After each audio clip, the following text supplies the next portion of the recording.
अस, अस्सलाम वालेकुम बच्चों। तो कैसे हैं आप? खैरियत से होंगे उम्मीद करता हूँ। हमने एक नया टॉपिक स्टार्ट किया था, स्पेक्ट्रोस्कोपी।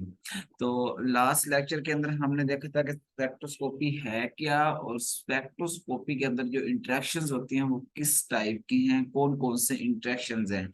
और लास्ट में हमने इसकी इम्पोर्टेंस देखी थी, स्पेक्ट्रोस्कोपी की इम्पोर्टेंस क्या है। अब हमने नेक्स्ट देखना है, स्पेक्ट्रोस्कोपी के अंदर बेसिकली स्पेक्ट्रास बनते हैं। स्पेक्ट्रास जो हमारे रेलेवेंट हैं मोस्टली दो तरह के होते हैं। इनको हम इमिशन स्पेक्ट्रा कहते हैं, फर्स्ट टाइप के होते हैं। सेकंड टाइप में हम कहते हैं एब्जॉर्प्शन स्पेक्ट्रा। इमिशन स्पेक्ट्रा साफ जाहिर है, हमें पता है इमिशन का हमने इंटरेक्शन पढ़ा था। इमिशन जो सब्सटेंस इमिशन करते हैं वो इमिशन स्पेक्ट्रा शो करते हैं, और जो एब्जॉर्प्शन करते हैं वो एब्जॉर्प्शन स्पेक्ट्रा शो करते हैं। तो इनकी बेसिक जो इमिशन स्पेक्ट्रा की बेस है, सपोज हमारे पास एक कोई हॉट गैस है। तो जब हम उस हॉट गैस जो है वो पहले से गर्म है, तो उसकी एनर्जी पहले से ज्यादा होगी, तो वो खुद ब खुद क्या करेगी, लाइट जो होगी वो एमिट कर रही होगी। तो जब हम उसका स्पेक्ट्रा लेंगे तो उसका स्पेक्ट्रा इस तरह का हमें ऑब्टेन होगा। यहाँ पर दरमियान में इस तरह की लाइन होंगी, और जो ब्रॉडर पोर्शन होगा वो ब्लैक पोर्शन होगा। ये देखें, ये ब्रॉडर पोर्शन ब्लैक है, फिर ये रेड, ये छोटी सी एक बैंड है इस तरीके से, फिर ब्लैक है, फिर छोटा सा ये बैंड है दरमियान में, फिर ब्लैक है। मतलब जो ज्यादा इसके अंदर बड़े बड़े बैंड्स होंगे वो ब्लैक के होंगे। तो इसका मतलब है कि जो इमिशन स्पेक्ट्रा है, उसके अंदर जो लाइट है वो मोस्टली एमिट हो रही है। तो एमिशन के लिए जो स्पेक्ट्रा हमें मिलता है वो कंप्यूटर की स्क्रीन के ऊपर मिलता है। तो इस टाइप का वो स्पेक्ट्रा होता है जिससे ये दिया हुआ है। इसके अंदर ब्लैक जो पोर्शन बैंड्स होते हैं वो बड़े बड़े होते हैं, बाकी जो बैंड्स हैं वो इस तरह अल्टरनेटिव छोटे छोटे बैंड्स होते हैं। तो ये मोस्टली जो हार्ड सब्सटेंस होते हैं, जो सब्सटेंस खुद ब खुद जो है वो लाइट एमिट कर रहे होते हैं, उनके लिए स्पेक्ट्रा इस तरह के होते हैं। अब हमारे पास सेकंड टाइप का जो स्पेक्ट्रा है वो एब्जॉर्प्शन स्पेक्ट्रा होता है। सपोज हमारे पास कोई भी कोल्ड गैस है, जो कोल्ड गैस है, कोई भी चीज कूल होगी ना, तो वो क्या करती है, लाइट को एब्जॉर्ब करती है।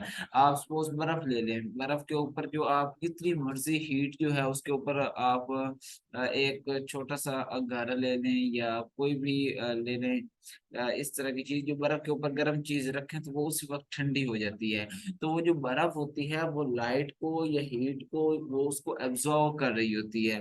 तो इस तरह सपोज हमारे पास यहाँ पर कोई भी कोल्ड गैस है, हम उसके सामने ना बल्ब रख लेते हैं, 100 वाट का बल्ब है। तो ये बल्ब की शक्ल इस तरह की बनी है, मेरी ड्राइंग थोड़ी वीक है तो समझ नहीं, बल्ब है सस्ते वाला बल्ब है, लेकिन है 100 वाट का, लाइट काफी दे रहा है। तो इससे जो लाइट आ रही है, जब ये कोल्ड गैस के साथ जो है कोलाइड करेगी, इंसिडेंट होगी कोल्ड गैस के ऊपर, तो इसके नतीजे में जो हमें स्पेक्ट्रम मिलेगा वो इस तरह का होगा। ये अब एब्जॉर्प्शन शो कर रहा है। जब ये एब्जॉर्प्शन शो करेगा तो उसकी एब्जॉर्प्शन जो है कलर्स की फॉर्म में। अब इसके अंदर जो ग्रेटर बैंड्स होंगे वो होंगे कलर्स बैंड होंगे ग्रेटर। मसलन ये वहां पर जो दूसरे बैंड थे स्मॉल छोटे छोटे बैंड है, ये ब्लैक बैंड यहाँ पर स्मॉल बैंड छोटे बैंड होंगे, और बाकी जो कलर हैं वो जो होंगे ब्रॉडर बैंड्स होंगे इस तरीके से। यानी कि एब्जॉर्प्शन और एमिशन दोनों एक दूसरे के अपोजिट हैं। यहाँ पर इसके ब्लैक के छोटे छोटे बैंड होंगे, वहां पर ब्लैक के जो थे ग्रेटर बैंड है। और ये जो है यहाँ पर ग्रेटर ब्लैक बैंड्स होंगे वो रिप्रेजेंट कर रहा होगा वहां पर इमिशन हो रही है, और यहाँ पर ब्लैक बैंड जो है वो स्मॉल आ जाएंगे, और दूसरे कलर के जो बैंड होंगे वो ब्रॉडर होंगे। जी हाँ, इस तरह इसका मतलब है यहाँ पर जो है वो एब्जॉर्प्शन हो रही है। तो कोई भी जो कोल्ड सब्सटेंस है, कोल्ड गैस है, जो भी ठंडी चीज होगी वो एब्जॉर्प्शन स्पेक्ट्रा देगी क्योंकि वो लाइट को एब्जॉर्ब करेगी, और कोई भी जो हार्ड गैस है वो क्योंकि लाइट को एमिट कर रही है तो वो इमिशन स्पेक्ट्रा देगी। अब जो हमारे पास इमिशन स्पेक्ट्रास होते हैं वो फर्दर जो है वो तीन टाइप के होते हैं। एब्जॉर्प्शन स्पेक्ट्रास भी तीन टाइप के होते हैं, और इमिशन स्पेक्ट्रास भी तीन टाइप्स के ही होते हैं।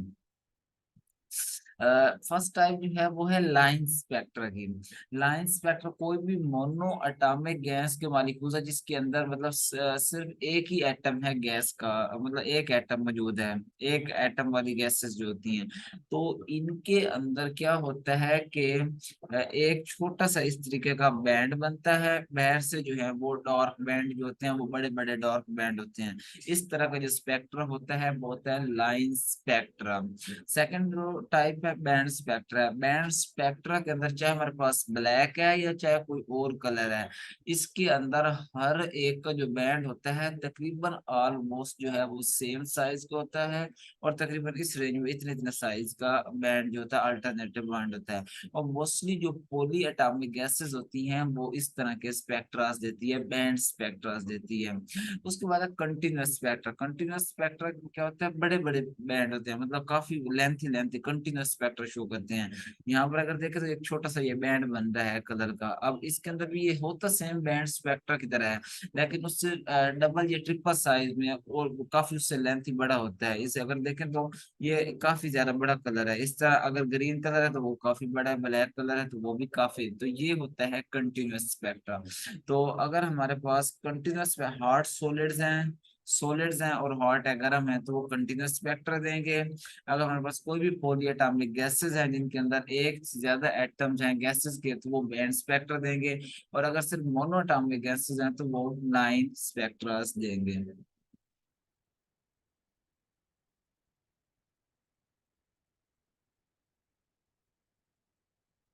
तो हम जो स्पेक्ट्रोस्कोपी की अब कंप्रिहेंसिव कंसाइजली डेफिनेशन करते हैं, हम इसको कह सकते हैं कि ये बेसिकली हमारे पास अमाउंट ऑफ रेडिएशन जो ऑब्जर्व हो रही है, जो एमिट हो रही है, या जो स्कैटर हो रही है सब्सटेंस से, चाहे उस वेवलेंथ उसकी डिफरेंट हो सकती है, कम वेवलेंथ की या ज्यादा वेवलेंथ की, वो डिपेंड करता है कितनी लाइट है। उसकी जो मेजरमेंट है लाइट की एब्जॉर्प्शन की, इमिशन की या स्कैटर्ड की, तो उसको हम कहेंगे spectroscopy. Measurement of the amount of the radiation observed emitted scattered bye substance at various wavelength. इसका क्या मतलब है कि हम वो जो लाइट है ना उसको डिफरेंट वेवलेंथ के ऊपर उस सब्सटेंस पे ऑब्जर्व कर रहे हैं। सपोज हमने पहले 345 नैनोमीटर पे ऑब्जर्व कराया, फिर 400 पे कराया, फिर 500 पे कराया। इस तरह डिफरेंट वेवलेंथ के ऊपर हमने उसकी ऑब्जर्वेशन चेक की कि इतनी वेवलेंथ के ऊपर कितनी ऑब्जर्व हो रही है, इतनी वेवलेंथ के ऊपर कितनी एमिट हुई, इतनी वेवलेंथ के ऊपर कितनी स्कैटर हुई, या उनको डिफरेंट वेवलेंथ के ऊपर मतलब 400 के ऊपर कितनी ऑब्जर्व हुई, 500 के ऊपर कितनी ऑब्जर्व होती है, और 600 के ऊपर वो सब्सटेंस जो है उस लाइट को कितना एब्जॉर्व करता है। तो इसकी जो मेजरमेंट होती है उसको हम जो है स्पेक्ट्रो डिफरेंट स्पेक्ट्रोस्कोपी कहते हैं।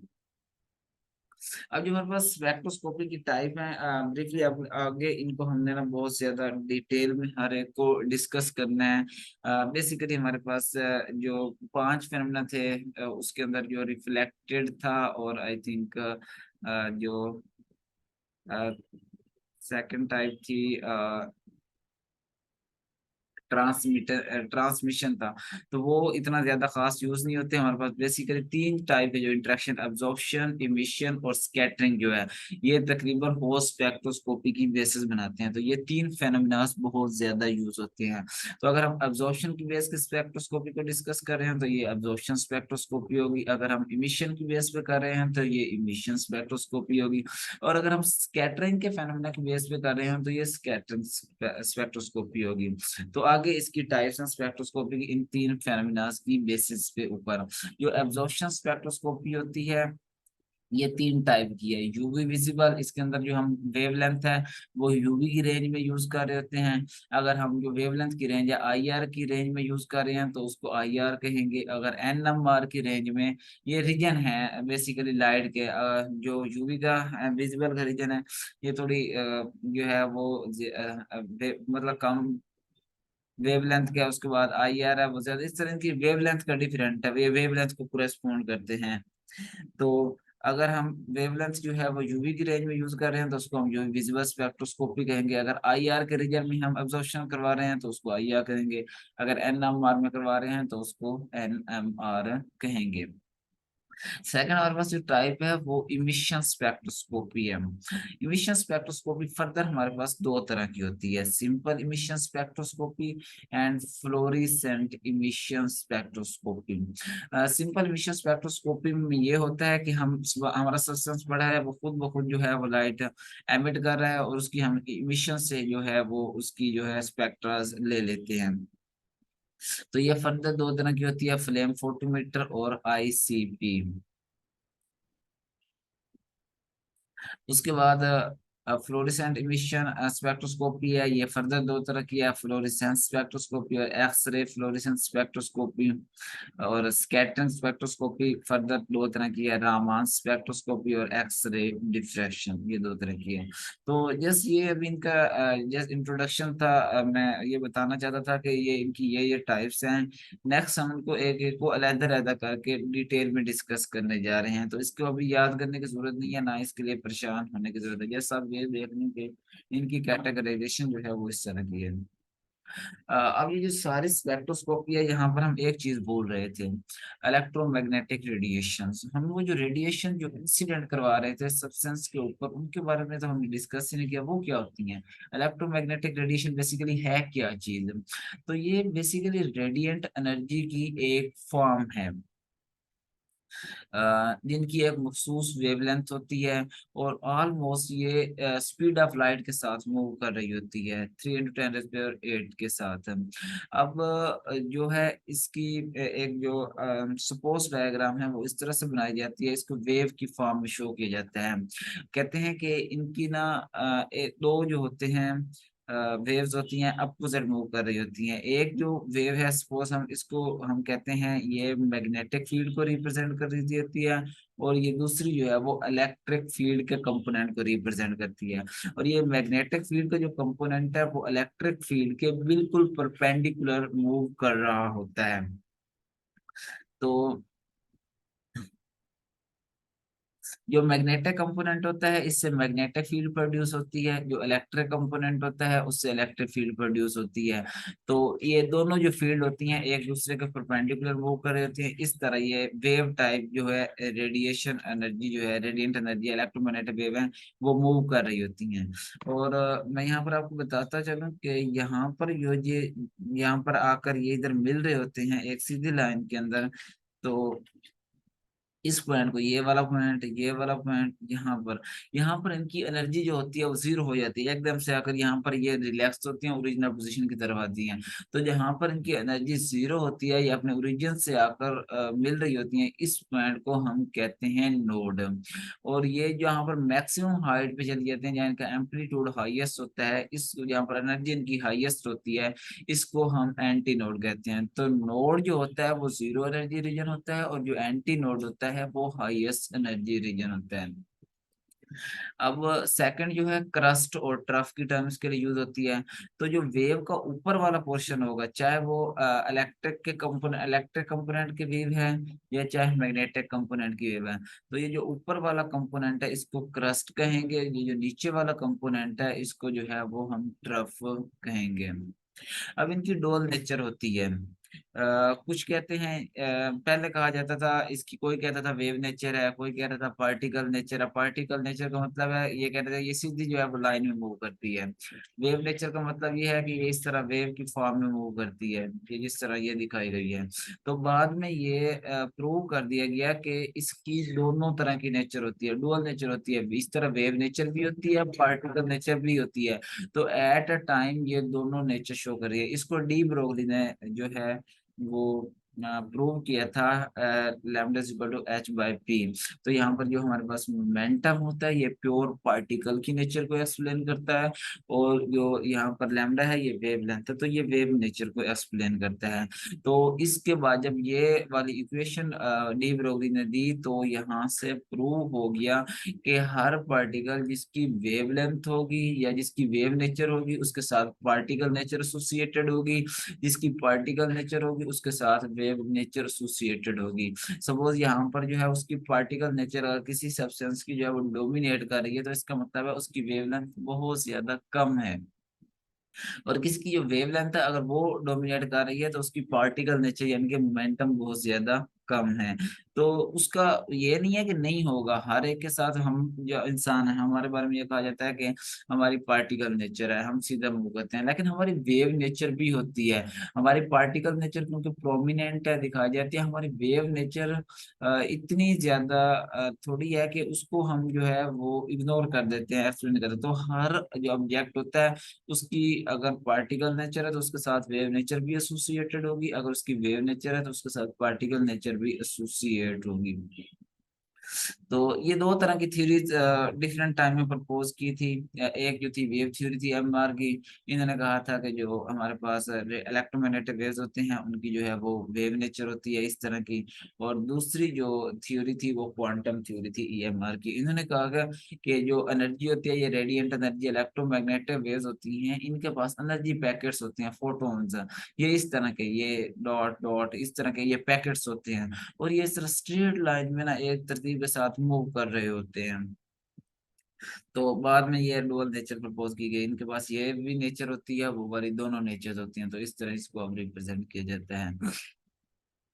उसके बाद थे पैरामीटर्स ऑफ ईएमआर। तो चार इंपॉर्टेंट पैरामीटर्स हैं ईएमआर के। फर्स्ट जो है वेवलेंथ। वेवलेंथ बेसिकली जो एक कंप्लीट ओसिलेशन होती है ना, उसको हम वेवलेंथ कहते हैं। मसलन यहाँ पर दो क्रस्ट के दरमियान जो डिस्टेंस होगा, या दो ट्रफ के दरमियान जो डिस्टेंस होगा, उसको हम वेवलेंथ कहते हैं। ये एक क्रस्ट, ये दूसरा क्रस्ट, इसके दरमियान जो डिस्टेंस आ रहा है ये एक वेवलेंथ के बराबर होगा। और यहाँ तक हाफ जो डिस्टेंस होगा उसको हम जो है λ/2 कह सकते हैं। इस तरह जो फ्रीक्वेंसी होगी इस पर्टिकुलर वेव्स के ऊपर, या इस टाइम्स के अंदर, मतलब ये एक जो कंप्लीट ऑसिलेशन है, नंबर ऑफ वेव्स हैं तब पर टाइम, मतलब ये कंप्लीट ऑसिलेशन कितने टाइम के अंदर हो गई, इसको फ्रीक्वेंसी कहेंगे। मतलब टोटल नंबर ऑफ जो ऑसिलेशन है, चाहे एक नहीं है, जितनी मर्जी ऑसिलेशन हो रही हैं, तो वो कितने टाइम, उनको अगर टाइम पे डिवाइड कर रहे हैं, वो कितने टाइम के अंदर हो रही हैं, तो वो उसकी फ्रीक्वेंसी होगी। अगर वही नंबर ऑफ वेव्स हम डिस्टेंस के लिहाज से काउंट कर लेते हैं, मसलन ये एक वेव है सारी, ठीक है, इसका ये सारी वेव्स कैलकुलेट कर लेते हैं। सपोज ये हमारे पास एक आ गई, और ये सपोज मतलब आधी ये आ गई, तो ये 1.5 नंबर ऑफ वेव्स हमारे पास आ गई। और उसके बाद हम ये इसका डिस्टेंस सारा मेजर कर लेते हैं, यहाँ से लेकर यहाँ तक कितना डिस्टेंस है, ये इसको ऊपर डिवाइड कर देते हैं, तो ये हमारे पास इसका वेव नंबर आ जाएगा। इस तरह जो हमारे पास एनर्जी होती है, एनर्जी बराबर होती है E equal to h v. H यहाँ पर प्लांक्स कांस्टेंट है, और वी जो हमारे पास है यहाँ पर वो है फ्रीक्वेंसी को रिप्रेजेंट कर रहा है। और जो फ्रीक्वेंसी होती है वो बराबर होती है सी और लैम्डा। सी यहाँ स्पीड ऑफ लाइट है, लैम्डा जो है वो वेवलेंथ है लाइट की। तो हम वी की जगह इसको अगर पुट करें तो एस सी और लैम्डा आ जाएगा, और यहाँ पर 1/λ जो है वेव नंबर जो होता है वो हमारे पास वेवलेंथ के इनवर्सली रिलेटेड होता है। तो ये अगर हम इसकी जगह पुट करें तो ये आ जाएगा, सॉरी यहाँ पर सी मिसिंग है, HCV आ जाएगा, वी बार, ये वेव नंबर को रिप्रेजेंट करता है। तो इस तरह ये एनर्जी जो है ये तीनों पैरामीटर के साथ रिलेटेड है। तो यहाँ तक हमारा था बेसिक जो था स्पेक्ट्रोस्कोपी है क्या। तो ये दो लेक्चर्स थे, पहला भी देखें दूसरा भी देखें। इसके अलावा आपने अगर मेरे चैनल को सब्सक्राइब नहीं किया तो प्लीज सब्सक्राइब करें, बेल आइकन को दबा दें ताकि आपको ताज़ा नोटिफिकेशन मिलती रहे। नेक्स्ट हम यूवी विजिबल स्टार्ट करेंगे, तो तब तक हमारे साथ बने रहिए। Thank you so much.